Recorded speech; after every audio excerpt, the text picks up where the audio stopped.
नमस्कार। आज दिनांक 4/6/2021 है और गीता की अनवरत धारा प्रवाह में बह रही है। आज हम भगवत गीता के श्लोक संख्या 11 से प्रारंभ करेंगे।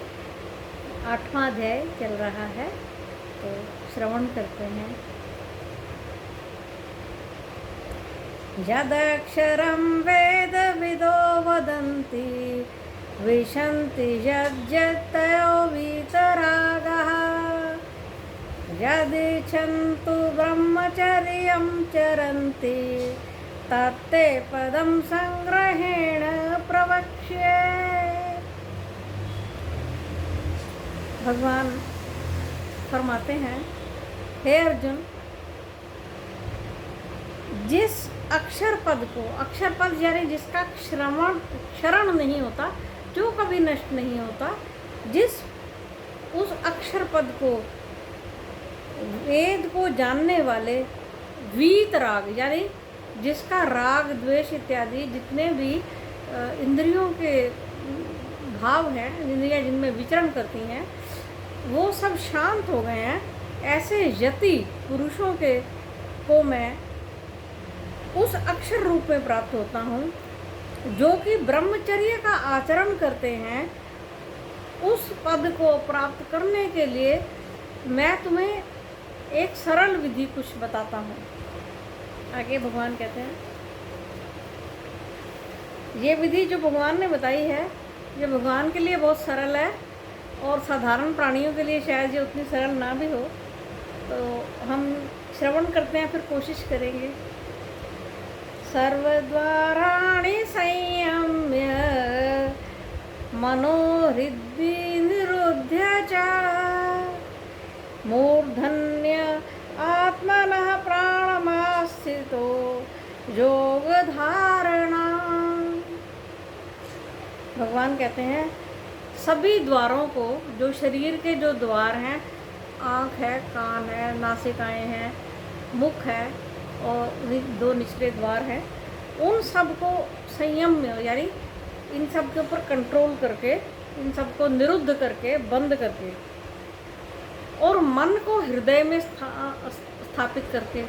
अब मन को हृदय में स्थापित करके, तो मन जो है ना, इमोशंस का स्थान है, जहाँ से हर समय संकल्प, विकल्प, ईर्ष्या, द्वेष आदि भाव किसी भी तरह के उत्पन्न होते रहते हैं निरंतर। उस मन को हृदय में स्थापित करके, बाहर के इन द्वारों को बंद करके, तो और फिर जब मन का हृदय में निरोध हो जाए, तो अपने आत्म तत्व द्वारा योग की धारणा करते हुए प्राण को मूर्धन्य मतलब यहाँ मूर्धा के ऊपर तृतीय नेत्र के स्थान पर ले जाए। ये भगवान ने कहा है, परंतु ये शायद है तो उतना सरल नहीं, लेकिन हमें फिर भी कोशिश करनी चाहिए।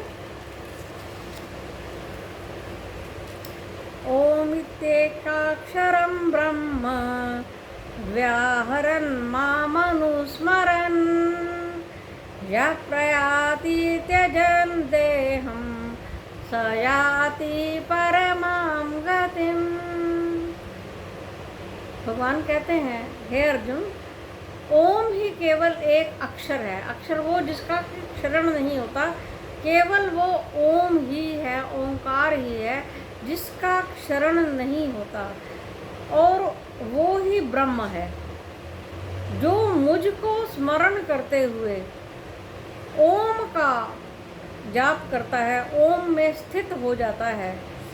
वह अगर देह को छोड़ते हुए ओम में स्थित हो गया और मुझका अनुस्मरण करते हुए वो परम गति को प्राप्त होता है। जिसकी देह ओम का स्मरण करते हुए, मेरा स्मरण करते हुए, ओंकार ब्रह्म का स्मरण करते हुए देह छूटती है, वो मुझको ही प्राप्त होता है।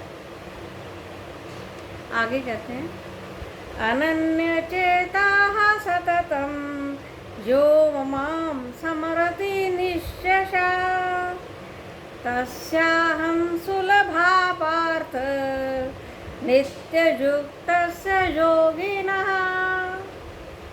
हे पार्थ, जो मुझे नित्य स्मरण करता है, नित्य स्मरण करने का अर्थ ये हुआ कि वो हर समय जो मुझे स्मरण करता है।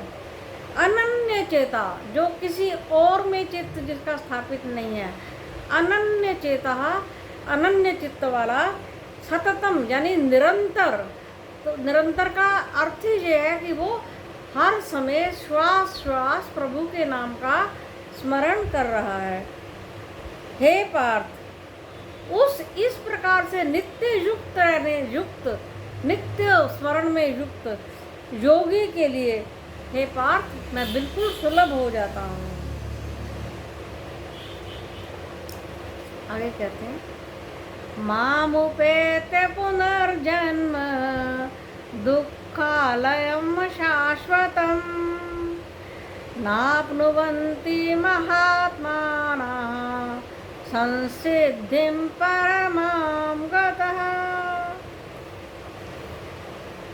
हे अर्जुन, ये संसार दुखालय है, यानी दुखों का घर है।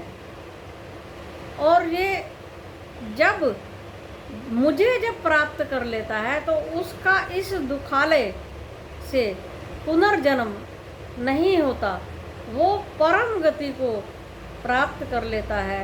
ऐसे महात्मा जन जो कि मुझे हर समय स्मरण करते हैं, वो इस प्रकार की संसिद्धि को प्राप्त कर लेते हैं कि मैं उनको सहज ही प्राप्त हो जाता हूँ। यानी वो मुझे प्राप्त हो जाते हैं, मैं उन्हें प्राप्त हो जाता हूँ।